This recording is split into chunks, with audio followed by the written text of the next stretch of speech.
Vinden hylede, og bladene for omkring dem. De havde ikke set Simba til frokosttid. Han plejede ellers altid at komme ind, når de havde spist frokost, så han kunne få resterne. Men ikke den dag. De ledte i alle gaderne efter den lille sort kat med den lille hvide snude.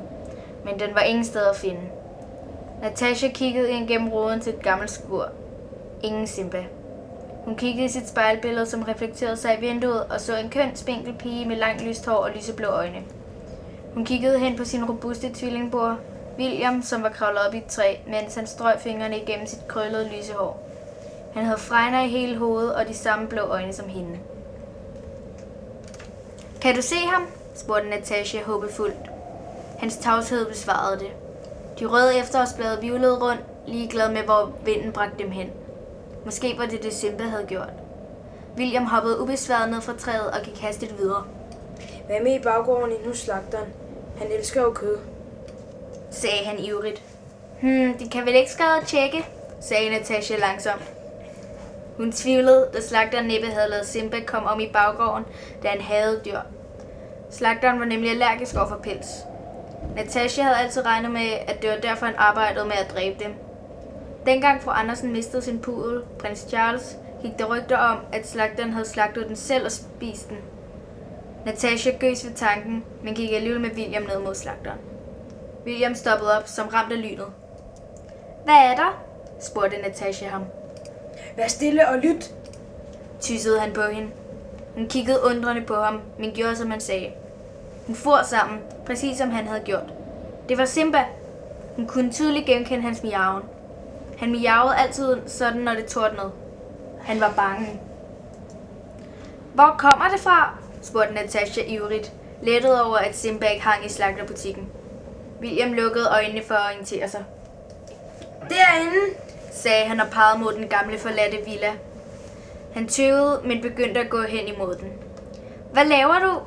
Vi må da lige have fat i far og mor. Vi kan da ikke bare være derind. Måske bor der nogen, sagde Natasha. Huset har været ubeboet siden øksemorderen blev sat i fængsel for 50 år siden. De siges at grunden er hjemsøgt, sagde han ærefrygteligt til hende. Hun gispede og tog et par skridt bagud. Jamen, det er da bare endnu en grund til ikke at gøre det. Jeg tager hjem nu. Jeg siger det til mor, råbte hun og begyndte at gå væk. Hun kiggede sig tilbage, hvor William lå på jorden og skraldgrinede. Dit ansigt, det er sgu da bare for sjov. Troede du virkelig på det? Skreg han af grin. Hvor er du bare barnlig, sagde hun fornærmet og rakte tungen af ham. Ej, undskyld. Nu går vi ind og finder Simba, sagde han undskyldende til hende. Hun fulgte irriteret med ham ind gennem en lem ned til kælderen.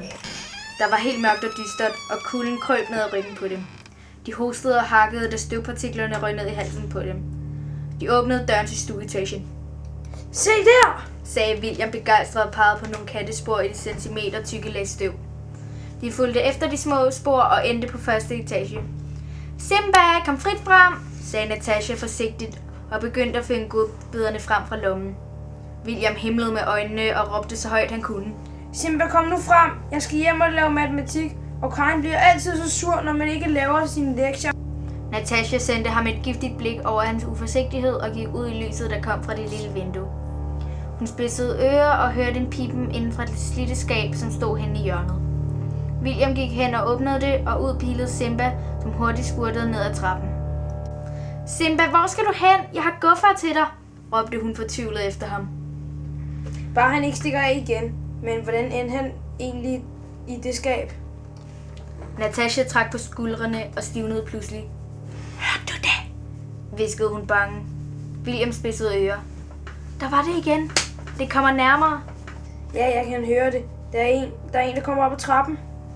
De skyndte sig op ad den næste trappe, som førte op til det mørke loft, hvor de gemte sig bag et skab. De sad der et lille stykke tid, og netop som de troede, at skridtene var væk, hørte sin ond latter. Jeg ved, du er her, sagde en ro stemme og kluklo. De tunge skridt fortsatte rundt i lokalet. Der er du, min lille ven, sagde han og tog fat i en stor tot af Natashas hår og trak hende ud på gulvet. Natasha skreg og begyndte at græde. Du må ikke dræbe mig, hulkede hun. Det vil jeg da til hvert fald ikke. Ikke endnu, grinede han ondt. William gemte sig så godt han kunne bag skabet og prøvede at lukke Natashas bønfaldende gråd ude. Han ledte febrilsk efter en mulighed for at redde sin søster. Han opdagede en stor sølvkniv over i den anden ende af lokalet. Hvis han gjorde sig umage, så ville han kunne få fat i den ved at kravle lydløst og uset bag de møllædte møbler. Han bed tænderne sammen, mens han kravlede gennem en spindelvæv af støv, mens han hørte på Natashas rædselsvækkende skrig. Han kunne ud af øjenkrogen se, hvordan den fremmede mand, som tilsyneladende regnede med, at Natasha var alene, vred hendes lemmer og flåede hende lejende i håret. Han kastede rundt med hende og sparkede og slog hende. William modstod fristelsen for bare at kaste sig over psykopaten og rettede sin koncentration mod målet. Han prøvede mentalt at forberede sig på at skulle dræbe et andet menneske.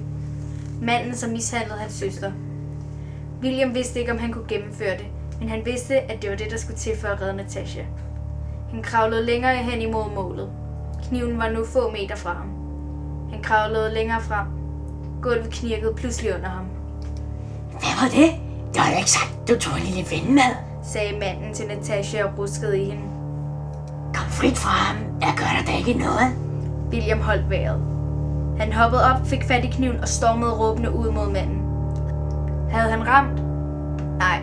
Manden havde undvedet knivens skarpe blad og var lynhurtigt sprunget over til Natasha, som lå sammenkrøllet på gulvet. Han rev hende op i armen og hev en lok af hendes hår af. William rynkede uforstående øjenbrynene. Han stod som naglet til stedet. Bange. Manden fandt en lille kludeduk frem fra inderlommen og bandt Natashas hår fast om dukkens hals. Hvad laver du? Spurgte William forvirret. Hans stemme lød hul og fremmed.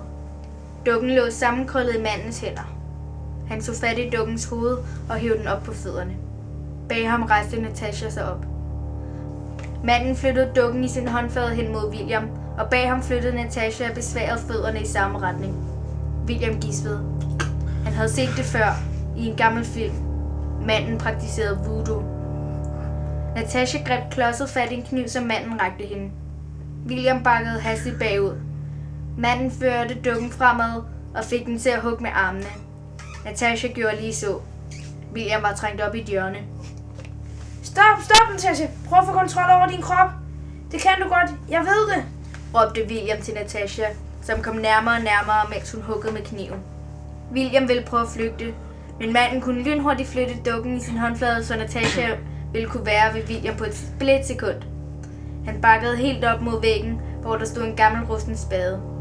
Det var hans eneste chance for at redde sig selv, uden at slå Natasha ihjel. Han greb fat om spaden og slog hende i hovedet. Hun blev stående. Blod silede ud fra hendes tænding, som regn og silede ned ad en dukket rode. Pas på din søster, når hun kommer ud af trængsel, så hun kunne mærke det der. Men det bruger jeg jo hendes krop, så hendes fysiske tilstand er sådan set lige meget. Hehehehe. Grinede voodoo-manden ondskabsfuldt. Der var intet at gøre. Han kunne ikke flygte. Han kunne ikke skade sin søster eller manden. Hans vejrtrækning var ude af kontrol, og hans hjerte slog 10 gange hurtigere, end det plejede. Han kantede sig hen ad væggen og mærkede en kold rode bag sig. På et par sekunder havde han smadret roden med spaden, parat til at hoppe ud, uanset om han ville overleve eller ej. Han åndede lettet op, da han så en vakkelvogn brandstige hænge på siden. Natasha, følg ikke efter mig, sagde han og sprang ud på brandstien. Han skar sig på glasskårene i vinduet og kom til at skære sig selv i siden med kniven, som han stadig havde i hånden. Små bloddrupper faldt de 2 etager ned, som den første regn før et skybrud. Han kravlede hurtigt ned ad den skrøbelige stige. Over ham så han en lille fod træde ud. Natashas lille fod. Hun gik bare direkte ud i luften og faldt ned forbi ham. William prøvede at gribe fat i hende, men fejlede. Hun landede på jorden med et bump. William knudede sig til stigen, da han hørte knækkene fra Natashas krop. Kan jeg vide, hvor mange knogler hun brækkede der? Råbte voodoo-manden ud gennem vinduet. Men den virker stadig, sagde han og fik Natasha til at rejse sig op. Fra stigen kunne William tydeligt se smerten, der gemte sig bag hendes udtryksløse maske. Natasha, er du okay? Råbte han og kravlede hastigt et par trin ned mod hende. Det skulle han ikke have gjort. Han var nede foran vinduet til første etage, da stigen i små ryk nærmede sig jorden. Netop som det syntes at stoppe, faldt stigen ned.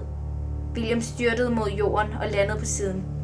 Han mærkede en ubærlig smerte i højre hofte og arm. Han kiggede efter Natasha, som tilsyneladende havde undgået stigen. Hun gik direkte hen mod ham og kastede sig over ham. Hun tog fat om hans hals. Han prøvede at skubbe hende væk, men til trods for hendes skrøbelige bygning, mislykkedes det. Han kunne snart ikke mere. Hendes negle borede sig ind i hans hals, og hans luftrør snørrede sig sammen. Han ledte desperat efter et våben eller lignende med hånden på jorden omkring ham. En del fra Stine, han kunne slå hende væk med måske. Han fik fat i kniven. Var det virkelig det, han ville gøre for at overleve?